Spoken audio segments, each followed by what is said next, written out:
Welcome to Awaken and Anchor. Hi, this is Melanie, and I'm so happy to be here today with fellow Lucid Dreaming facilitator Felicitas. And yeah, so happy to talk today about lucid dreaming, about our experience, and share some thoughts in this conversation. So, hello, Felicitas.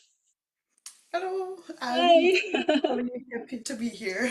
Yeah, we just graduated, had this amazing meeting in London, so we are still buzzing, right? Definitely. I'm still Yeah, integrating. yes, yes. So, well, let's dive immediately into this beautiful conversation of the inspirational. So, to inspire others, maybe to get curious about this lucid dreaming and everything that's connected to it. So, my first question to you is, what was your first contact with lucid dreaming, or when did you start to get inspired in your life through dreaming and lucid dreaming? Um, I thought about this question and Mhm. I looked through my old dream diaries and my first dream diary is from two, 2014. Oh. Um, yeah. So I think I was 15 and I don't know why I got curious. I think I was just curious and I wanted to find magic in the world because I was depressed and like I was just curious. So I bought this book about lucid dreaming and I really like I marked my dream signs with lots of love, like way more than I would do now. I was just like in different colors, like all the different dream signs um and I know I didn't get lucid and I didn't continue the practice for too much longer because then I got distracted by being a teenager and stuff like that. um, yeah, and then I think I came back to it around like 18, 19, 20. And I think I had my first lucid dream when I really got into it with 22 or something. So it was this whole journey of being slightly interested and losing interest and then now really going into it. Wow, Yeah. I love how you describe your first dream diary. Um, I actually started to, let's say last year, to really get into this creative way, even putting stickers, colored stickers in, like, uh, like small rewards, a very childlike way, and it really makes or is fun for me to engage in this way, like colorful and I'd say it's really good what you said that adults could actually dive into this uh, yeah, more childlike creativity with what we write down, right? Mm, Instead of definitely. yeah. I've been using my phone now for many years to record Mm. instead of a dream diary, and I actually had a dream where I in my dream I had an assistant and that assistant was writing a dream diary and making also very beautiful drawings at the end, and I was so inspired because it was so beautiful, and since that I started writing again. So now I'm yeah, I got myself this beautiful dream diary. I'm waiting for my assistant. I love this. I love that your dreamer actually communicated to you, like, wow, to get back into the drawing stuff. Yeah, Yeah, and amazing, and the amazing. writing. Yeah. Yeah. Well, mm, of course, now you even graduated to be a lucid dreaming facilitator. So, wow, amazing journey, from your starting point to now even sharing it with others and all the beautiful techniques. Um, well, would you be so kind and maybe share one part or even one lucid dream that was impactful for you? Mm, so one of the most clearest lucid dreams I had was the one where I asked how can I be of best benefit. Um, and it was just like it filled my inner child and like my whole heart with this hope and feeling of purpose.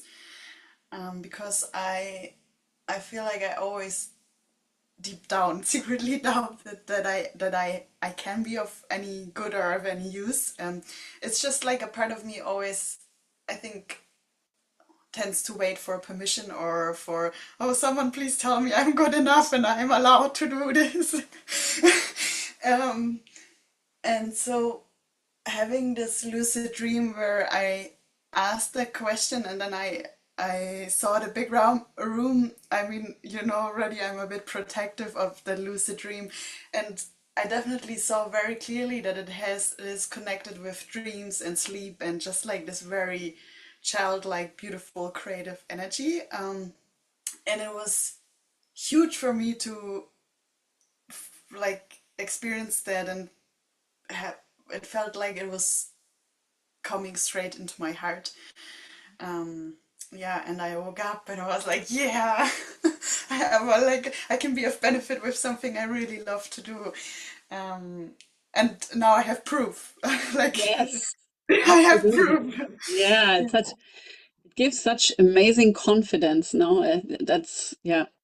I think that's the Yeah. biggest feeling I got from a lucid dream is this amazing confidence and yeah. And may I ask, so what is it that you love to do? Because you said it communicated to you to go ahead with what you love. So what is it that you really love? Oh, that's a good question. Um, so I like, um, yeah, it felt more like a space to teach. I think I'm still figuring out what I really love. Yeah, and it felt like a space, yeah, a space to teach and just to sleep and the dreams and the childlike magic. Wow. Yeah. Well, I love Um, that. yeah. And I definitely love, oh, I can see, oh no, you're still there. I just thought there's a frozen freeze. Um, yeah, I have this passion for the dreams as they have been my own anchor when I really didn't have another anchor. So I'm passionate about passing that on because I do believe it's a tool. It's one of the most self-empowering tools there is because there like yeah, I feel there can be so much shadow around teachers in some cases, like, and people telling you what to do and like what's the right way. And I feel like dreams are such a great way to find your own truth and like, oh, that's what I like. That's what I suppress. There's my shadow. Yeah, such a mirror in the face. Yeah, that's what I really love about dreams. Yeah, I actually resonate very much with what you say because many people don't know this about me that I'm actually a little rebel. Like I don't necessarily like people to tell me what to do. I mean, I'm open to the opinions of others or also I like to listen, but I really love this space of working on my own. So this it feels very safe. So the and it's even during mainly during night. So this nighttime practice, I find that especially creating it's kind of a sacred space as well. At least I'm starting to work on that so that the area for sleep is something safe. That wasn't necessarily so all my life. So yeah, I feel what you say that it's very pleasant to work with all the inner landscape um, without anybody interfering. Yeah, it's Yeah. yeah, definitely. And yeah, like you said, like having it as a sacred practice to constantly like yeah, I feel like I mean I still try to escape myself and building this bridge to the dreams, and the sleep makes it way harder to go stray too far off from my own soul in truth, because my soul will be like, look here, these are the feelings you suppress, and here I bring you that.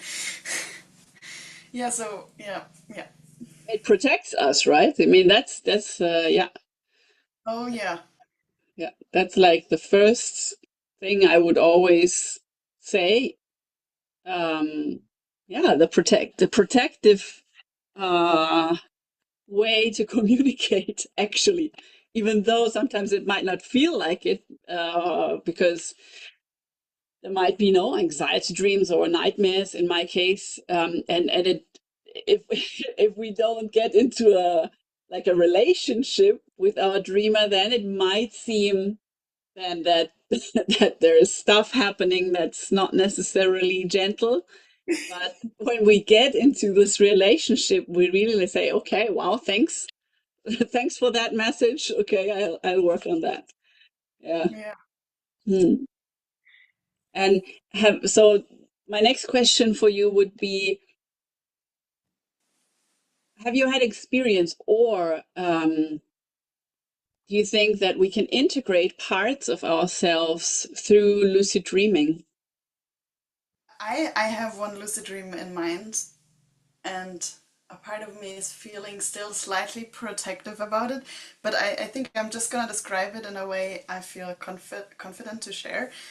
Um, so um, I call the fear of being bad, and I know that's something just thanks to religious upbringing, and yeah, just like I have this deep fear of being bad. So Mhm, mhm, um, I called the fear, and I had this moment in my lucid dream of being, oh, that's the first time I'm calling a fear. I'm like, what's about to happen?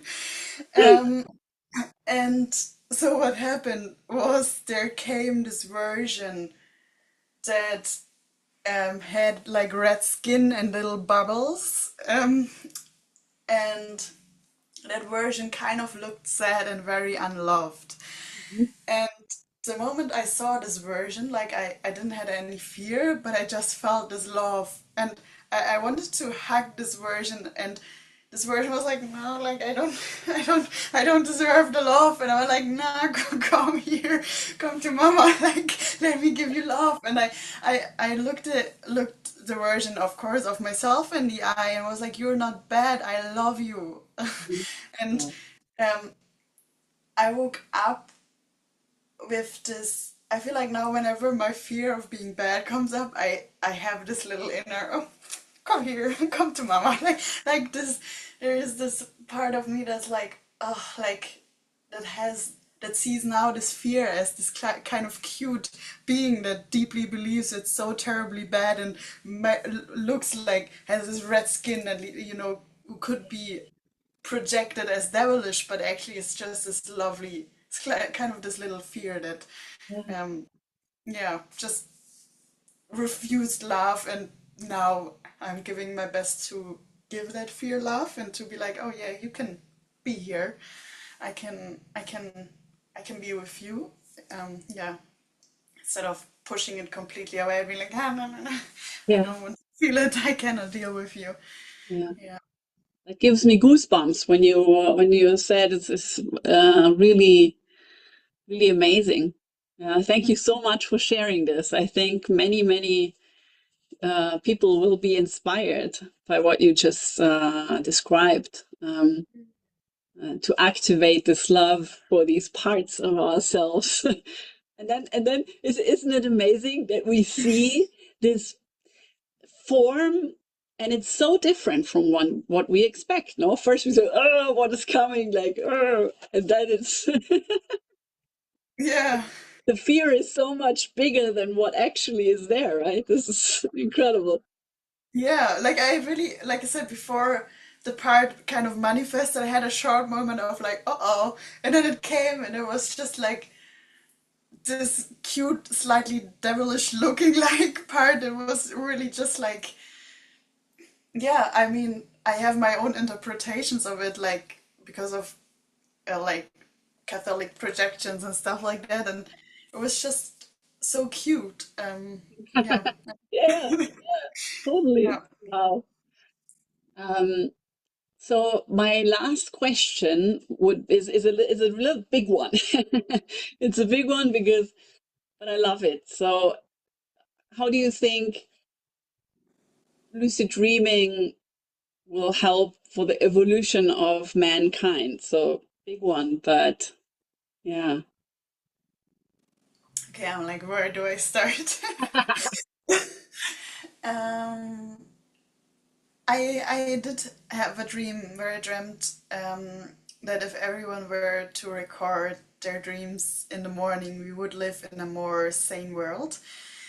Um, yeah, so I do believe that the reason for a lot of pain and suffering is because we avoid pain and suffering.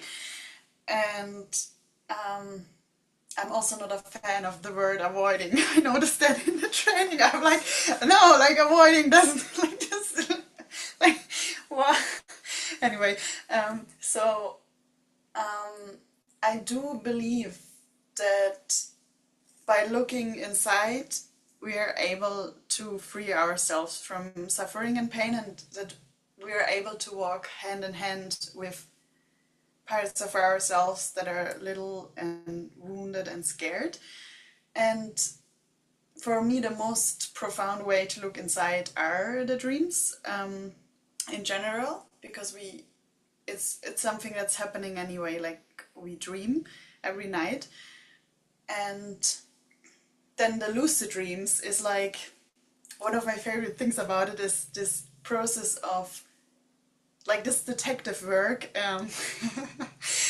where um, where the brain learns to discern that there's not just one state. Like the brains learn to discern. Wait, right now, this is waking life reality. I can try as hard as I want to. My finger wouldn't go through my hand. Um, if I try this in my dream, my finger will stick out the other side or do something weird. Um, so I do believe this training of the mind of discerning different states that we are in is one of the coolest matrix hacks that exist. I think it's just like, yeah, I just love like, yeah, the detective hacking part of me loves that.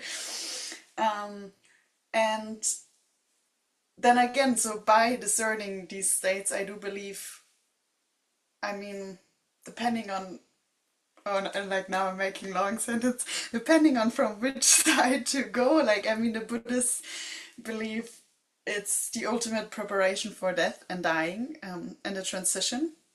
And I know you're a big Bardo enthusiast. Um, um, and I mean, I do believe that it's one of the most direct way to work within one's own psyche and to integrate a fear, to hug a trauma, to like bring love to parts that are hurt or that are hurt or feel unheard or unseen.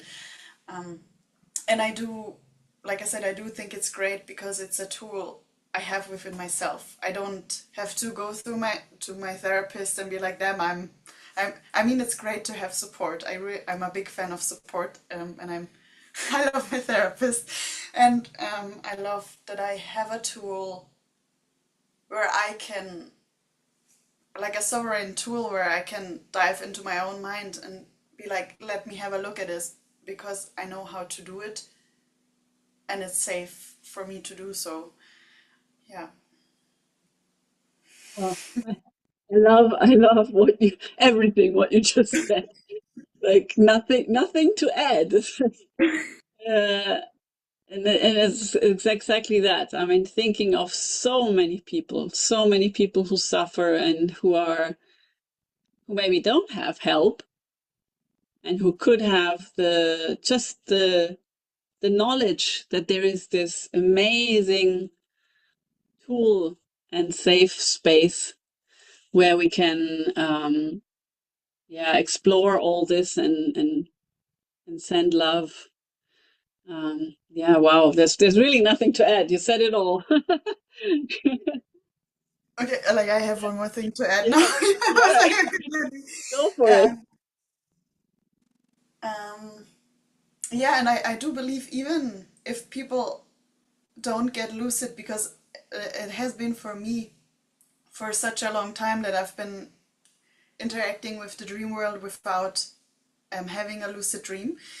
And um, I think some people might get easily discouraged if they're like practicing for a week and no lucid dream inside. Um, and I think it's for me, I love to understand the dream world as like maybe in a way as like there are these Nintendo games of Mario, and there are all these different kind of worlds that you can master. So there's not just lucid dreaming. There's also like the precognitive dreams, the warning dreams, the healing dreams, the insight dreams. Like so, I believe yeah, getting in contact with the dream world is getting in contact with myself. Yeah, So even if I don't have lucid dreams straight away, which I do believe for everyone and anyone, they come eventually. Um, I still receive insights in my own patterns, in my own shadow. I receive informations, guidance, like all these gifts that the dream world brings when we listen. Yeah. totally. Yeah, it's really great to end with this because, yeah, as you said, it's really important that people don't think they have to uh, get somewhere. They Mm. actually just have to remember, and remembering is through all these different experiences. So, yeah, thank you. Wow, perfect. And so, for our audience, just want to make sure they know how to find you. So, on Instagram, you're Blue Light Soul Magic. What a great name. And thank you, Felicitas, for being here today. And it was a wonderful conversation. Thank you. Thank you for having me and being such a awesome interviewer. Thanks. It was really fun. Yeah, Yeah. thanks. Bye. Bye.